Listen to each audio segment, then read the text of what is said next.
Hello, I'm Teresa Heath-Wareing and I am a social media and digital marketing consultant, trainer and international speaker.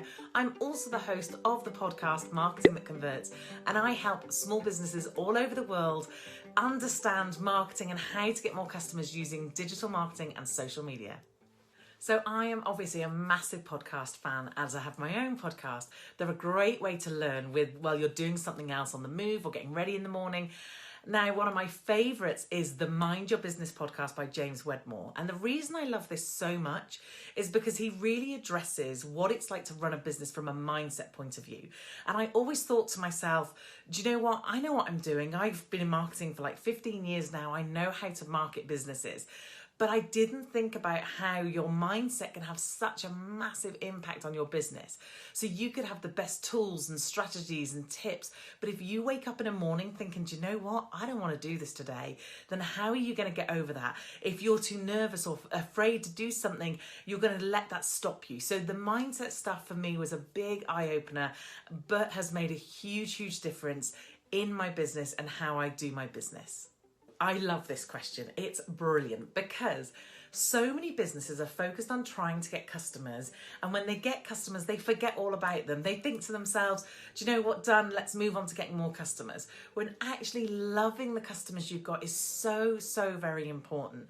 So some of the things that I do and some of the suggestions I make is trying to get really personal with your customers. So when someone's bought something from you, try and add something and give them a bit of extra value. And that extra value doesn't have to cost you loads of money, doesn't have to cost you loads of time. So obviously the Bonjoro videos are wonderful to do that. But one of the things I did when I launched my academy is I hand wrote cards to everybody that joined.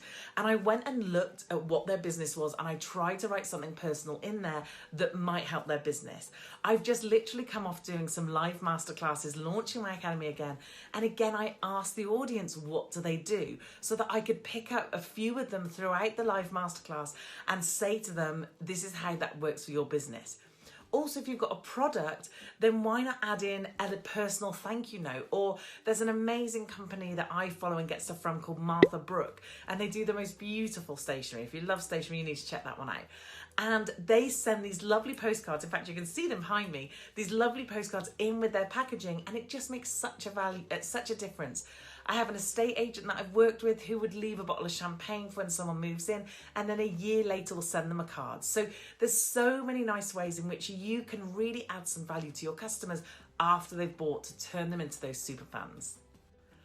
So as you can imagine, in the world I'm in, I use so many different tools, and I've used a lot of them as well. So I've used loads of different scheduling tools, loads of different tools around trying to manage my time in my business. But one of the ones that I've moved to recently and I'm really enjoying is Kajabi. Now, I moved to Kajabi when I launched my academy because they have an all-in-one academy feature, an online course, and they actually have a CRM system all built in. So not only could I host my academy in there and keep putting all my content in there for the academy, but also it was attached to the CRM system so that when I wanted to send an email or when someone did something in the academy, I could send them an email based on that. So everything's just so super clean and simple. Sometimes you think actually it's too simple and I'm missing something, but it normally isn't the case. It's normally just the fact that it's just a very simple process to use. And having used things like Infusionsoft, I used to use Drip, which I loved as well. Actually, for me, Kajabi seems to tick lots of those boxes. For an all-in-one platform, it can be really, really good. Okay, if I was stuck on a desert island with a bear, I have to say this isn't something I've thought about very often, but if I was, I'd A, want it to be a friendly bear, and B, I'd want it to be like one of those massive ones, because I love my sleep, and if I don't get a good number of hours of sleep, I am horrible. So I could cuddle up in that bear and I could get some proper sleep, because I can't imagine it's too comfortable on a desert island. So yeah, that's what I'd want from my bear on the desert island.